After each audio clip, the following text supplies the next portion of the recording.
మీనరాశి వారికి 11వ తారీఖు నవంబర్ నెల 2024 నుండి 20వ తారీఖు నవంబర్ నెల 2024 వరకు ఈ 10 రోజులు గోచార ఫలితాలను ఏ విధంగా ఉంటాయో సశాస్త్రీయమైన పద్ధతిలో తెలుసుకునేటువంటి ప్రయత్నం చేద్దాం. మీనరాశి వారికి జన్మంలోనే రాహు యొక్క సంచారం జరుగుతోంది. జన్మంలోనే రాహు యొక్క సంచారం జరగటం ద్వారా అక్కడ మన ప్రవర్తనే విచిత్రంగా ఉంటుంది. అన్ని దుష్ట నీచజనుల యొక్క సహవాసం, అలాగే మనకి ఈ క్రిమి కీటకాదుల వల్ల విషపురుగుల వల్ల కొంచెం ప్రమాదాలు జరిగే అవకాశము, మన ఆలోచన ధోరణి వేరుగా ఉంటుంది. చెడు పనుల వైపే ఎక్కువగా ఆకర్షింపబడటం ఉంటుంది. అంటే ఉదాహరణకి తాగుదామా అంటే అందరూ అంటే ఇది కేవలం రాశి ఫలితాలండి. ఇవి అందరూ మొత్తం జన్మలో రాహువున అందరూ ఇదే పని చేస్తారు అనుకోవద్దండి. ఇది రాశిగతమైనటువంటి ఫలితాలు కాబట్టి కొంచెం తాగిపోతే వాళ్ళకి తాగాలని, పేకాట ఆడే వాళ్ళకి పేకాట, మొత్తం మీద సంఘ వ్యతిరేక కార్యకలాపాలను వైపు ఆకర్షితులవుతూ ఉంటారు. ఈ విధమైన ఫలితాలన్నీ మనకి రాహు జన్మంలో సంచారం వల్ల జరుగుతూ ఉంటాయి. ఇకపోతే తృతీయంలో గురువు యొక్క సంచారం వక్రగతిని జరుగుతోంది. కాబట్టి మనం చెప్పుకోవలసినటువంటి విధానం ఏంటంటే, ఇక్కడ ద్వితీయ స్థాన ఫలితాలు చెప్పుకున్నట్టయితే ధనాదాయం బాగుంటుంది, మాట బాగుంటుంది, మొత్తం కుటుంబం అంతా కూడా హాయిగా ఆనంద ఉత్సాహాలతో గడుపుతారు. ఈ విధమైన ఫలితాలన్నీ కూడా గురువు యొక్క సంచారం వల్ల మనకు జరుగుతూ ఉన్నాయి. అలాగే పంచమ స్థానంలో కుజుని యొక్క సంచారం జరుగుతోంది. పంచమంలో కుజుని యొక్క సంచారం వల్ల శుభప్రదమైనటువంటి ఫలితాలు ఇవి రావండి. ఇక్కడ తద్వారా మనకి పిల్లలు కొంచెం చదువు మీద శ్రద్ధ తగ్గటము, ఆటల మీద పెరగటము, కొంచెం తద్వారా కొంచెం పిల్లలతో గొడవలు ఆడుకుని అదేదో మనకు పెద్ద తలనొప్పిగా మారటము, ఈ విధమైనటువంటి ఫలితాలన్నీ కూడా మనకి చదువు మీద శ్రద్ధ తగ్గటము, ఇట్లాంటి ఫలితాలన్నీ కూడా మనకి పంచమ స్థానంలో కుజుని యొక్క సంచారం వల్ల జరుగుతూ ఉన్నాయి. అలాగే సప్తమంలో కేతువు వల్ల కూడా భార్యాభర్తల మధ్య కొంచెం కీచులాట్లు ఉండేటటువంటి పరిస్థితి ఏర్పడుతూ ఉంటుంది. 10 రోజులు 10 రోజులు ఏముందండి, ఇది ఈ గ్రహాలు అంటే ఇప్పుడు మనం 10 రోజుల ఫలితాలు చెప్పుకుంటున్నాము కాబట్టి. కానీ ఇవి ఇక్కడ ఉండేటి సంవత్సరన్నర కాలం పాటు ఉంటాయి. రాహు అక్కడ సంవత్సరన్నర, కేతువు ఇక్కడ సంవత్సరన్నర ఉంటారు. ఇది ప్రతి వారం కూడా ఇంచుమించుగా ఈ ఫలితాలు ఇదే విధంగా ఉంటాయి. మొత్తం మీద ఈ 10 రోజుల ఫలితాలు చెప్పుకుంటున్నాం కాబట్టి 10 రోజుల్లో కొంచెం భార్యాభర్తల మధ్యన కొంచెం కలగలిగే వ్యవహారం ఉంటుంది. ఇకపోతే ఈ మీనరాశి వారికి అష్టమ భాగ్యస్థానాలలో రవి యొక్క సంచారం జరుగుతోంది. అష్టమ స్థానంలో రవి, భాగ్యస్థానంలో రవి రెండూ కూడా శుభప్రదమైనటువంటి ఫలితాలను ఇవ్వజాలవు.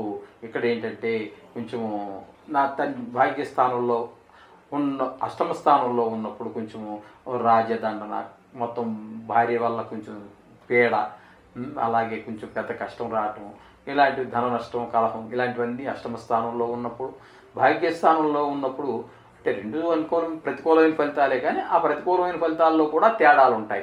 అదేంటంటే అక్కడ మనం ఇప్పుడు అష్టమ స్థానంలో చెప్పుకున్నాం కదా, ఇక్కడ 9వ స్థానంలోకి వచ్చినప్పుడు తండ్రి గారి యొక్క అంటే ఆ తండ్రి గారు కావచ్చు, తాతగారు కావచ్చు, మన ఇంట్లో ఉన్నటువంటి పెద్దలందరూ ఎవరైనా కావచ్చు, ముఖ్యంగా తండ్రి గారు, వీరి యొక్క ఆరోగ్య విషయంలో ప్రత్యేకమైనటువంటి శ్రద్ధ తీసుకోవాల్సినటువంటి పరిస్థితి ఉంటుంది. అలాగే వాహన సౌఖ్యం, గృహ సౌఖ్యం ఇట్లాంటివన్నీ కూడా కొంచెం దూరం అయ్యేటటువంటి అవకాశం కూడా మనకి రవి యొక్క భాగ్యస్థాన సంచారం వల్ల కలుగుతూ ఉంటాయి.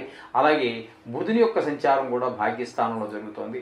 ఇక్కడ కూడా బుధుడు రవికి ఏమాత్రం తీసుకోని విధంగా మనకంటే అన్నీ కొంచెం వ్యాపారంలో నష్టాలు, మన తెలివితేటలు ప్రదర్శించలేకపోవటము, ఇట్లాంటి పరిస్థితుల్లో అన్ని దుష్పరిణామాలే బుధుడు కూడా కలగజేస్తూ ఉన్నాడు. భాగ్యస్థానంలో వ్యాపారం ముందుకు సాగకపోవటం, ధన నష్టం రావటం, ధనం చేతికి అందకపోవటం, ఇట్లాంటివన్నీ కూడా మనకి భాగ్యస్థానంలో. అది కూడా కొంచెం 9వ స్థానం పితృస్థానం కాబట్టి అక్కడ కూడా అన్ని కూడా కొంచెం పెద్దవాళ్ళని, తండ్రి గారిని, వాళ్ళని కొంచెం ఇబ్బంది పెట్టే పరిస్థితి బుధుడికి కూడా ఉంటుంది అక్కడ. ఇకపోతే ఏకాదశ, ద్వాదశ స్థానాలలో శనీశ్వరుని యొక్క సంచారం జరుగుతుండగా మనం చెప్పుకోవాలి. నిజానికైతే ఆయన ఏ స్థానంలో వక్రగతిలో ఉన్నారు. ఇక్కడ విశేషం ఏమిటి అంటే, వక్రగతిలో ఉన్నటువంటి శని భగవానుడు వక్ర మార్గం వీడి రుజు మార్గంలోకి ఈ 10 రోజుల్లో వస్తూ ఉన్నారు. కాబట్టి అక్కడ వక్ర మార్గంలో ఉన్నటువంటి 6 రోజులు ఏకాదశ స్థాన ఫలితాలు చెప్పుకోవాలి. వక్ర మార్గం వీడి రుజు మార్గంలోకి వచ్చిన తర్వాత వ్యయస్థాన ఫలితాలను మనం చెప్పుకోవాలి. ఇక్కడ ఏకాదశ స్థానంలో ఉన్నప్పుడు మంచి శుభాలన్నీ కలగజేస్తున్నారు.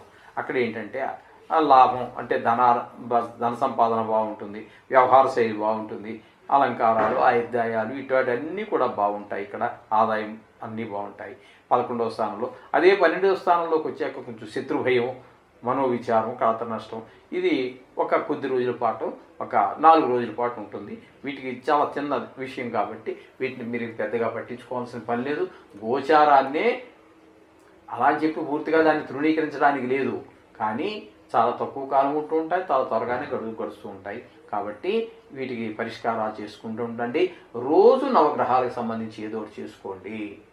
మనం ప్రతి ఇంట్లోనూ ప్రతి మనిషి కూడా స్నానం చేసిన తర్వాత మన హైందవంలో స్నానం చేయటం, స్నానం చేసిన దగ్గర నుంచి డైరెక్ట్గా దేవుడి రూమ్లోకి వెళ్ళటం, అక్కడ 5 నిమిషాలు 10 నిమిషాలు వాళ్ళ సమయాన్ని బట్టి కేటాయించడం, భక్తిగా గంటల తరబడి కూర్చునే వాళ్ళు ఉన్నారు, నిమిషాల్లోనే చేసుకునే వాళ్ళు ఉంటారు. వారి యొక్క అవకాశాలను బట్టి ఏదో వృత్తిలోకి వెళ్ళాలి, మళ్ళీ వాటిని బట్టి ఉంటుంది. అదంతా వేరే సబ్జెక్ట్ అనుకోండి. అక్కడికి వెళ్ళినప్పుడు ఖచ్చితంగా మిగతా దేవునితో పాటు నవగ్రహాలకు సంబంధించి మీరు చేసుకోండి. ఈ చిన్ని ఈ గోచార ఫలితాలు లాంటివన్నీ కొట్టుకుని పోతాయి. ఇప్పుడు జరుగుతున్నది కార్తీక మాసం. ఈ కార్తీక మాసము శివుడికి ఈశ్వరుడికి ఇద్దరికీ కూడా చాలా ప్రీతిపాత్రమైనటువంటిది. నిజానికి శివుడు వేరు, విష్ణువు వేరు కానే కాదు. శివాయ విష్ణు రూపాయ శివరూపాయ విష్ణవే, శివస్య హృదయం విష్ణు విష్ణోచ హృదయం శివ అని చెప్పేసి మనకి వేద మంత్రాలు చెప్తున్నాయి. శివుడు వేరు, విష్ణువు వేరు కాదు. ఆయన హృదయంలో ఈయనున్నాడు, ఈయన హృదయంలో ఆయన ఉన్నాడు, వాళ్ళిద్దరూ ఒకటే. యథాంతరం నా పశ్యామి, వాళ్ళిద్దరినీ వేరుగా చూడరాదు అని చెప్పేసి మనకి వేదాలు చెప్తూ ఉన్నాయి. తర్వాత కాలంలో చెప్పుకున్నాం కదండి, ఎలా విడిపోయాయి, మన కులాలుగా విడిపోయాము, దేవుళ్ళని విడగొట్టేసాము, ఏదేదో జరిగిపోయింది. ఏదైనా మొత్తం మీద మన భక్తి అయితే మాత్రం సడలేదు. అది మనకి ప్లస్ పాయింట్ మన హిందుత్వానికి, సనాతన ధర్మానికి. రూపాయి ఖర్చు లేకుండా ఇంటిలో చేసుకునే పూజలోనే ఈ నవగ్రహాలకే కాకుండా అన్ని పరిష్కారాలకి మార్గాలు ఈ పూజల ద్వారా మనకున్నాయి. మనం ఇప్పుడు వరకు గత ఎన్నో ఎపిసోడుల్లో, వందల ఎపిసోడుల్లో మనం చెప్పుకోవడం జరిగింది. నవగ్రహాలకు పరిష్కారంగా ఈశ్వరుడి అభిషేకం కూడా ఒకటే అని చెప్పేసి మనం చెప్పుకుంటున్నాం. ఆ విధంగా కార్తీక మాసంలో శివుడికి అత్యంత ప్రీతిపాత్రమైందని చెప్పేసి పురాణాల్లో చెప్తున్నారు. అలాగే కార్తీక దామోదరుడు అని చెప్పేసి విష్ణుమూర్తికి కూడా చాలా ప్రీతిపాత్రమైనది అని చెప్పేసి ఈ మాసాన్ని చెప్తూ ఉన్నారు. ఇద్దరికి సమానమైనటువంటి ఈ పూజా విధానాలు మనకి నిర్దేశించబడి ఉన్నాయి. కాబట్టి శివుడికి అభిషేకం నెలలో ఒకసారి అన్నా చేసుకోండి, తప్పకుండా మిమ్మల్ని రక్షిస్తాడు. అభిషేకం చేసుకోండి. ఇది శివుడికి సంబంధించినటువంటి విషయాలు. అలాగే విష్ణుమూర్తి దగ్గరికి ఈ నెలలో వచ్చినట్టయితే ఈ ఏకాదశి ఒకటి ఉన్నది.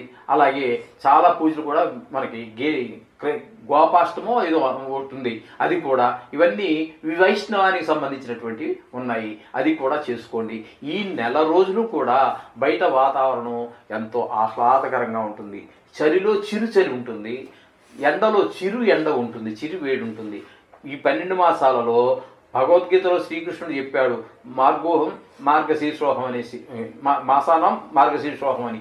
అందుచేత మీరు దామోదరునైనా సరే, శివుడినైనా సరే, మీరు ఇంట్లో రోజు పూజ చేసుకోండి, సాయంత్రం దీపం పెట్టుకోండి.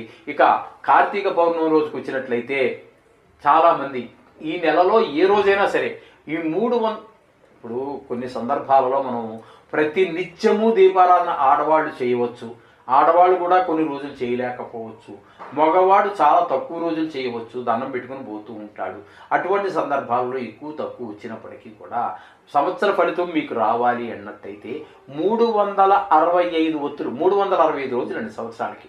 ఆ రోజు పెట్టినటువంటి ఫలితం రావాలని చెప్పేసి ఆ 365 రోజులకు గాను 365 ఒత్తులు ఆవు నెయ్యితో దీపం పెట్టినట్టయితే ప్రతి నిత్యము అంటే సంవత్సరం పొడుగునా దీపం పెట్టినటువంటి ఫలితం మనకి వస్తుంది అని చెప్పేసి శాస్త్రాలు చెప్పారు. కాబట్టి అక్కడ మీరు ఆ 365 ఒత్తుల్ని శివ సన్నిధిలో కానీ, విష్ణు సన్నిధిలో కానీ, హరిహర క్షేత్రాల్లో ఎక్కడైనా సరే, 2 కలిసి ఉన్న గుళ్ళు కొన్ని ఉంటాయి, అది విడిగా ఇది విడిగా, ఎక్కడైనా సరే మీరు ఈ దీపాన్ని వెలిగించండి.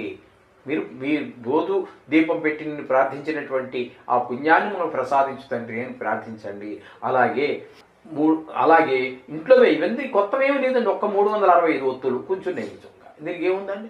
అలాగే ఈ నవగ్రహాలకు సంబంధించినటువంటి సమస్త దోషాలు పరిహారం చేయమని చెప్పేసి ప్రార్థించినట్టయితే మీకు చాలా చక్కటి ఫలితాలన్నీ కూడా ఈ కార్తీక మాసంలో మీరు పొందగలుగుతారు. ఇది మాత్రం మీరందరూ గమనించండి. దైవభక్తిని పెంచుకోండి. దైవభక్తి పెంచుకుంటే పాపభీతి తగ్గిపోవడం కూడా కాదు, పోతుంది. ఆ విధంగా మీరు ముందుకు వెళ్ళొచ్చు. మీరు అన్ని గ్రహాల యొక్క దుష్ప్రభావాల నుంచి కూడా తప్పించుకొని ఆనందమయమైనటువంటి జీవితాన్ని, ఆహ్లాదకరమైన జీవితాన్ని, ఆనందమయమైనటువంటి జీవితాన్ని పొంది సుఖశాంతులతో వర్ధిల్లుతారు. ఈ విధంగా పరిష్కారాలు చేసుకోండి. ఇది మనకి సంవత్సరంలో మనకి ఒక వరం లాంటిది ఈ కార్తీక మాసం అనేటటువంటిది. దీన్ని ప్రతి ఒక్కరూ కూడా అత్యంత భక్తి శ్రద్ధలతో చేసుకోండి. మీరు సర్వసుఖాలు అనుభవిస్తారు. అందులో ఏమాత్రం సందేహం లేదు.